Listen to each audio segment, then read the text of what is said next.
The peace summit was teetering on the edge of collapse. For centuries, the alien powers had fought bitter wars, carving up the galaxy with brutality, greed, and distrust. But now, in the wake of devastating losses and with resources running thin, they were forced to attempt something unthinkable: peace. On the massive floating station, the Galactic Council convened, a patchwork of species from across the stars. But even in this supposed moment of unity, the cracks were apparent. Alien representatives bickered, accusing each other of subterfuge, of betrayal, of not doing enough to ensure peace. The air was thick with the tension of centuries of rivalry, yet the looming specter of annihilation seemed to have driven them to the negotiating table. In a distant corner of the galaxy, Earth, the homeworld of the humans, was a place few of these beings had ever truly cared to study. To the galactic elite, humans were a young, primitive species stuck on a fragile little planet of blue and green. Their technology was crude compared to the vast, ancient empires they had built. And yet, for all their supposed inadequacies, humanity had done something none of the other species had ever anticipated. They had survived.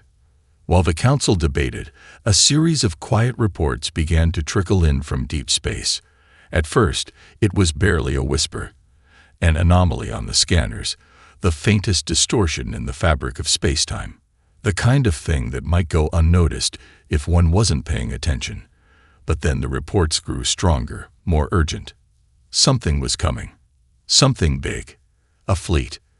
The first ship was identified as human, a large warship designed with sleek, almost terrifying precision. But the scouts, who had initially detected the vessel, couldn't comprehend how it had managed to slip past their advanced detection systems. And it wasn't alone. By the time the first human warship entered the system, 5 more followed, each more massive and imposing than the last. The council room fell silent. The murmurs that had filled the chamber came to an abrupt halt. Diplomats, generals, and statesmen from dozens of different species turned their heads toward the holoprojectors as the human ships, devoid of any pretense of subtlety, came into view. "What is this?" "Some kind of message," muttered Mother, a reptilian diplomat from the Sci-Fi Confederacy. His voice cracked with a mix of disbelief and alarm. "Impossible," growled Thalran, a towering figure from the Tskar Dominion. "There's no way they could have developed this technology so quickly. We've been watching them for centuries. They couldn't have built this."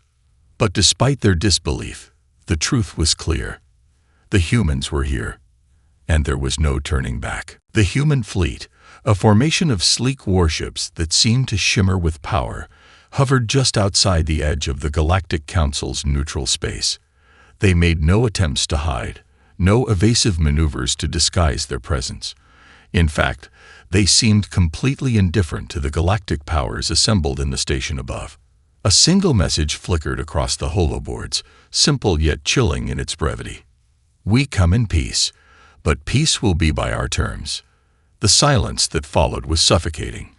The aliens exchanged looks, some filled with curiosity, others with growing apprehension.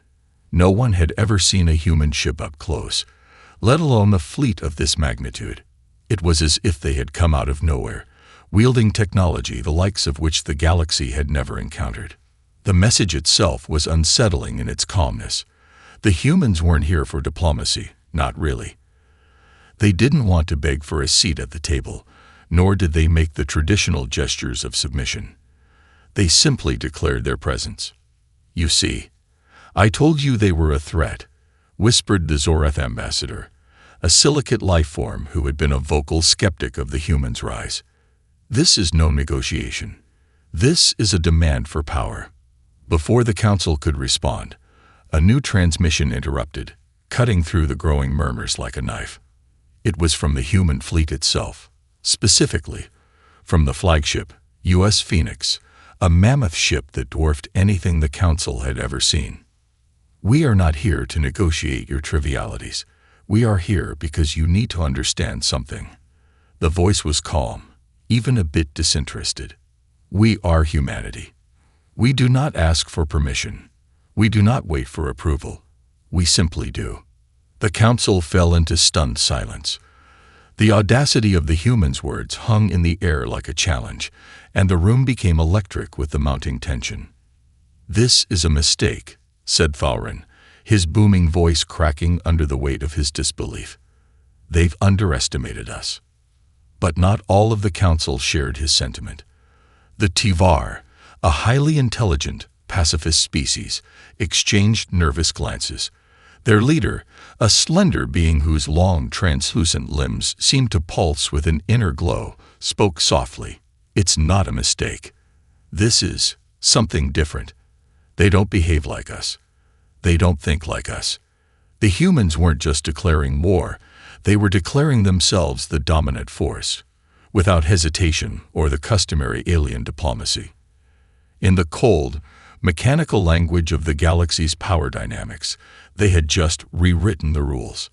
As the human ships loomed in the distance, the alien leaders faced a brutal reality. They were at a crossroads.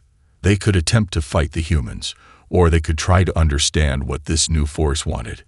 Either way, the old ways were over. The galaxy would never be the same. And then, without warning, a single alien cruiser, too eager to prove its might, made a reckless decision. The first shot was fired. The moment the first shot was fired, everything changed. It was a crude, impulsive move from a young, aggressive commander of the Ixar Dominion, an alien race known for its militaristic pride. The cruiser, armed with powerful plasma cannons, unleashed a barrage at the nearest human warship, the U.S. Phoenix. A gasp rippled through the council chamber. Diplomats shifted uncomfortably in their seats, watching the unfolding scene on the holographic screens. The humans, however, remained unfazed. The U.S. Phoenix didn't even flinch. Instead, a calm voice filled the air, broadcast directly to the council and to the Ixar commander. "Unwise," the voice said, flat and emotionless. "You've made a grave mistake." Before the Ixar commander could even process the words, the human fleet moved with frightening speed. The Phoenix's outer shields flared briefly before the ship's advanced weaponry, something no alien race had seen before, ripped through the Ixar cruiser's defenses with terrifying ease. A brilliant pulse of blue energy erupted from the human warship, and the Ixar vessel dissolved into nothingness in a matter of seconds. The rest of the Ixar fleet, caught off guard by the sheer power of the human response, hesitated. It was too late. Their formation fractured, the fear spreading like wildfire across their ranks. Some tried to retaliate, others retreated, but the human fleet simply adjusted its position. Every movement precise, calculated, and chillingly efficient. The Galactic Council fell into an uneasy silence. "I warned you," said the Zorath ambassador, his voice trembling. "You pushed them too far. Now, they will show no mercy." In the wake of this swift destruction, there was a palpable shift in the room. The bravado of the alien powers, long accustomed to ruling through fear, was now replaced by doubt. The human response had been immediate, ruthless, and above all, controlled. No alien species had ever demonstrated such a lethal combination of power and restraint. It was clear that the humans weren't here to play by the old rules. That was a warning. The human voice came again, impassive. "We do not fight for sport. If you wish to continue opposing us, know this. Your time is limited.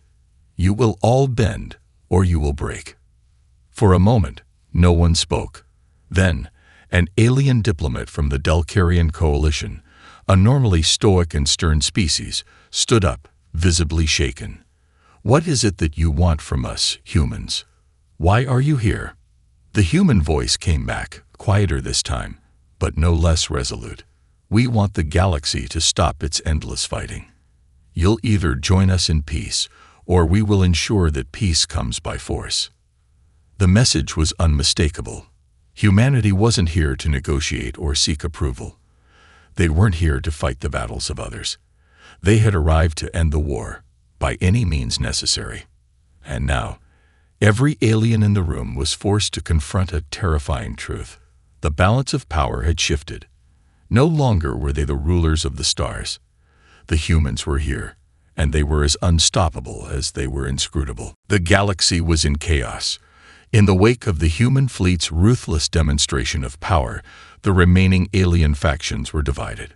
Some saw the humans as a necessary force for peace, a chance to finally end the centuries of bloody conflict. Others saw them as an insurmountable threat, a force that would topple the delicate balance they had long maintained. The leaders of the Delcarian Coalition, the Tskar Dominion, and the Scythar Confederacy convened in a secret emergency meeting, their once glamorous chambers now filled with tension. Diplomatic relations between them had always been fragile, but now they were on the verge of crumbling entirely. "The humans are not just another power to be dealt with," said the Tskar general, a towering figure whose eyes burned with a primal intensity. "They are a force of nature." The battle with the Ixar was a message, nothing more. If we do not act swiftly, they will overwhelm us. "What we need is a response, not panic," said the Delcarian diplomat, a frail-looking figure, her translucent skin shimmering with nervous energy. "We have to know more about them. Why have they come here? What do they want?" The room fell into uncomfortable silence. There was no easy answer to that question. The humans had made their intentions clear, but it was their methods that left the galaxy in the dark. There were no grand speeches, no demands of tribute or conquest, just an overwhelming presence and a cold, cutting message. "We've been monitoring their communications," said a member of the Scythar delegation, nervously adjusting his holographic interface. "There's a recurring theme in their messages, peace by their terms. No negotiation, no compromise. This is something entirely new." "The humans know no fear," said the Tskar general, his voice low. "And they do not respect the power structures we have built. This will not be a war of attrition like the ones we're used to. This is something else." Meanwhile, back in the human fleet, things were remarkably calm. In the command center of the U.S. Phoenix, Fleet Commander Admiral Julia Hayes stood at the helm, her face illuminated by the holographic displays around her. She was the image of composure, a woman who had seen war, but had never flinched in the face of it. Her voice was steady as she addressed her officers. "We've sent our message. The galaxy knows who we are now. But there are still those who think we're a fluke, misunderstandings that can be overcome. They'll test us again. It's only a matter of time." Her first officer, Lieutenant Commander Sarah Valdez, nodded. "And we'll be ready. The fleet is prepared to engage if necessary." "But I agree, the real challenge is in what comes next. How do we shape this galaxy into what we need it to be?" Hayes' eyes narrowed as she glanced at the status reports. Every system was in place, every ship prepared for the possibility of open conflict. But for now, they waited. "This isn't just about military might," Hayes said softly. "It's about rewriting the rules of the game. We don't need to destroy them all.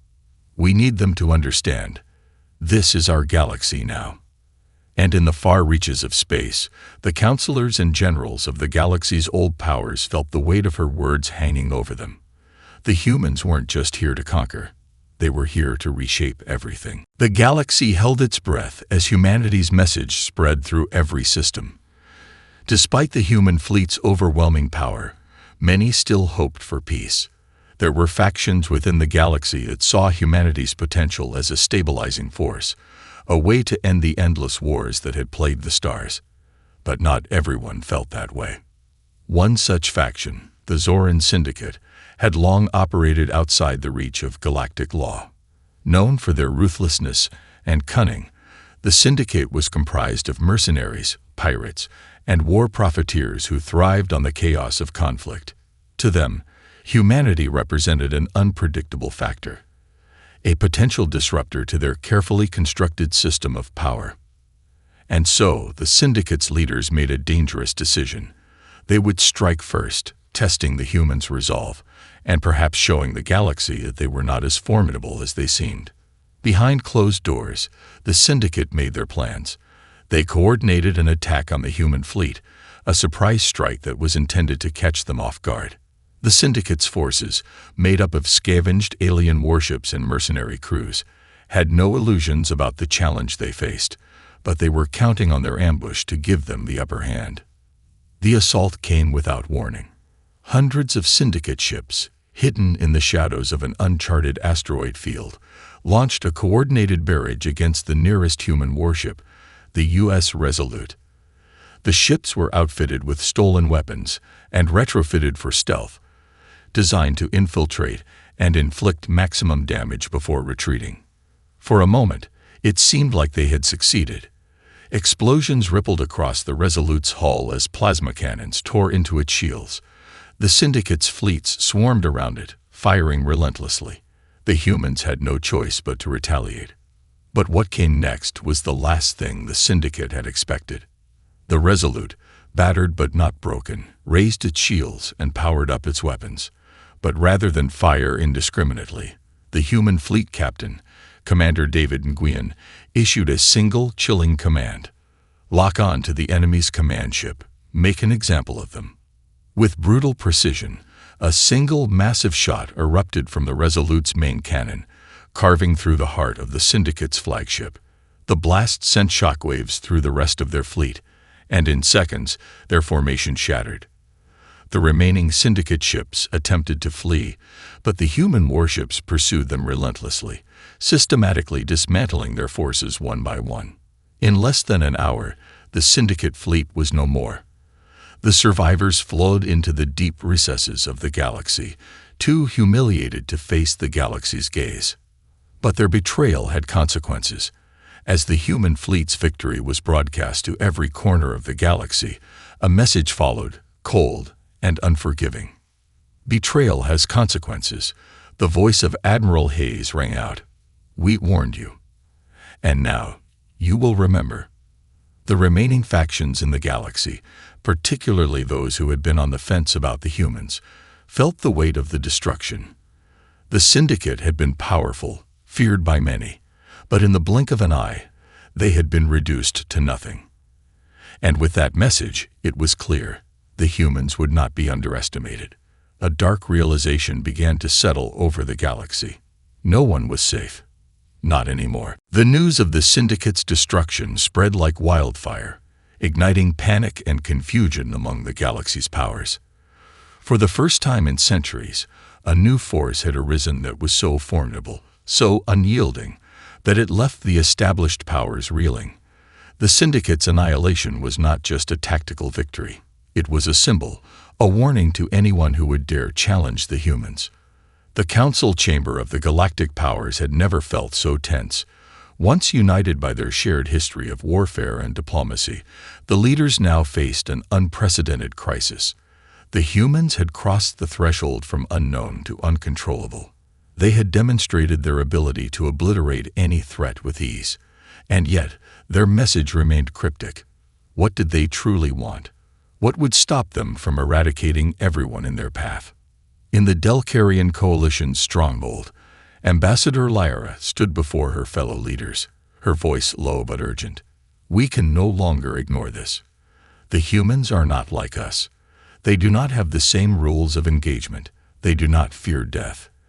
And they do not negotiate for power. If we do not act, we will be the next to fall. Her words echoed through the room, but not all of the ambassadors agreed. The Tzkar general, once so confident in his species' military might, now wore a grim expression. What if this is a bluff? What if we rally our forces and show them we're not afraid? The humans may be powerful, but no species is invincible. The Sci-Fi representative, a thin, insectoid figure, clicked his mandibles and thought. You misunderstand, General. The humans do not need to bluff. They are not testing our strength. They are testing our resolve. They want to see how far we will push before we surrender. Ambassador Lyra turned to the holographic screen where the faces of the remaining leaders appeared. We must consider what happens next. The Syndicate was a warning, but this will not be the last time they strike. The humans have proven they can act swiftly without hesitation. If we wait too long, our chances to respond will be gone. Across the galaxy, the same fears were echoing in private chambers and military bunkers. The humans had forced the issue into the open, and now no one could ignore the threat they pose. With their technology, their discipline, and their relentless ambition, humanity had made itself the center of the galaxy's attention. The humans, however, were not waiting for the galaxy's leaders to decide their fate. Admiral Julia Hayes, standing at the helm of the U.S. Phoenix, surveyed the data that had been gathered over the past few days. Her fleet had already begun deploying to critical choke points across the galaxy, ensuring that any movement by enemy forces would be swiftly detected and neutralized. "Prepare for the next phase," she ordered, her voice calm but laced with determination. "We've shown them we can destroy. Now we show them we can build." The message was clear. Humanity's rise wasn't just about domination. They had come to change everything. No longer would the galaxy be divided by endless war. The humans would be the glue or the hammer that would unite or break the galaxy apart. As the fleet surged forward, an inescapable reality began to dawn on the galaxy's leaders. Resistance was futile. The humans were here, and they would either bow to their terms or face complete obliteration. The galaxy was at a crossroads. Every system, every faction, now knew that humanity's presence was not a mere passing phase. They were not here to participate in the existing power structures or to fight for a fleeting moment of dominance. Humanity had arrived with a singular goal: to reshape the very fabric of the galaxy. Admiral Hayes stood before her strategic maps, the holographic projection shimmering with the locations of key systems, planetary hubs, military strongholds, and resource-rich areas. The human fleet was moving with purpose, each ship positioned precisely where it needed to be. The initial shock and violence had left the galaxy in turmoil, but now, humanity's strategy was coming into focus. A methodical consolidation of power that would eventually leave no corner of the galaxy untouched. "We've shown them what we can do. Now we give them one final choice," Hayes said to her senior officers. Her voice carried the weight of their mission, and there was no trace of hesitation in her words. Lieutenant Commander Valdez, ever the pragmatist, raised an eyebrow. "You're asking them to surrender everything. After what we did to the Syndicate." Hayes turned to face her, her eyes hard but resolute. "They have no other option. They can either accept our terms, or they'll be crushed beneath the weight of our resolve. The choice is theirs." The human strategy was simple but undeniable: peace by force. The galaxy's factions, once fragmented and consumed by endless wars, now faced the collective might of a unified, unyielding human force. Resistance would mean destruction. Submission meant survival, and perhaps something more. Back on the Galactic Council station, the tension had reached its breaking point. The Delcarian coalition, once the beacon of diplomacy, was now fractured. Ambassador Lyra could feel the weight of the decision pressing on her shoulders. The Council had met countless times before, debating and negotiating the fate of the galaxy, but this time it was different. This time, there was no middle ground. "We can't fight them," Lyra said quietly, her voice filled with frustration. "We are not prepared for what they can do. We saw what happened to the Syndicate. If we resist, we will be wiped out." General Thalren of the Tkar Dominion clenched his fists in anger. "This is an affront to everything we've built. We cannot allow this species to dictate the future of the galaxy. We must stand." "But how do we stand?" came a voice from the back of the room. It was the Scythar representative, his insectoid eyes reflecting the uncertainty that was creeping into every corner of the chamber. "The humans have proved they will not relent. They destroyed the Syndicate without hesitation. They have already won." The murmurs grew louder as more voices joined in. The once proud leaders of the galaxy were now cornered. They had no power to stand against humanity's might, yet the idea of bending to their terms was too bitter a pill to swallow. "Perhaps," Lyra said softly, "it is time to consider the impossible, to join them." Her words hung in the air, the weight of them sinking into the hearts of every leader in the room. The galaxy had been at war for so long that the very idea of peace, of unification, seemed both impossible and necessary. The council chamber fell silent. The weight of Lyra's words settled heavily on the alien leaders. The notion of submitting to humanity, of accepting the humans as the new rulers of the galaxy, was unthinkable. Yet it was the only choice left. What had once seemed like an impossible proposition was now the only way to avoid annihilation. For the first time in history, a species outside the long-standing galactic order had imposed its will on every other. And in the shadow of that imposition, the idea of peace, under human terms, seemed more appealing than the alternative. "We must make a decision," General Thaurin growled, his voice rough with frustration. "To yield now is to abandon everything we've fought for, everything we've stood for. But can we continue this way?" His massive form seemed to sag under the weight of that question. The Sci-Fi ambassador spoke next, his voice trembling with the gravity of the situation. "We cannot win this war. Even if we fight, we will be wiped out. The humans have demonstrated what we've always feared. No one is safe from their reach." Another voice, familiar and wary, spoke from the back of the room. It was a representative from the Tuvar, a peaceful species known for their wisdom. "Perhaps it is time we listen. We've spent too long divided, too long locked in cycles of violence. Humanity may be our last hope, not to conquer, but to unify." Lyra's voice cut through the tension.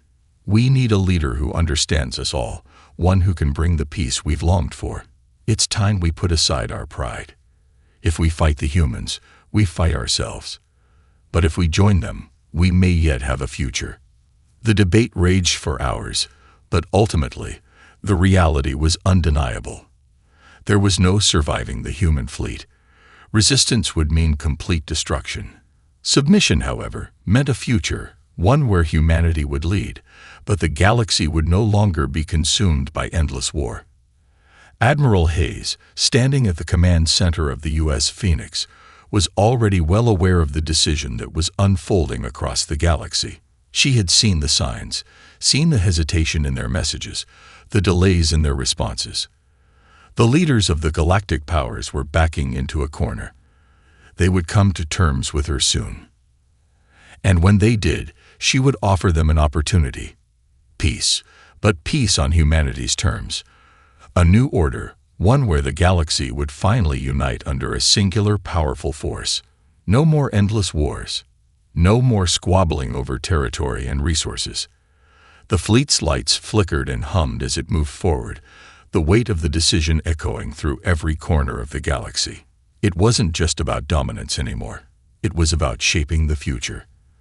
The humans had proven their might. Now they would prove their vision. "We will show them that peace does not come at the cost of strength," Admiral Hayes muttered, as the Phoenix's engines powered up. The human message would be clear. The galaxy was about to enter a new era. The age of endless conflict was over. A new age had begun, and humanity would be at its helm.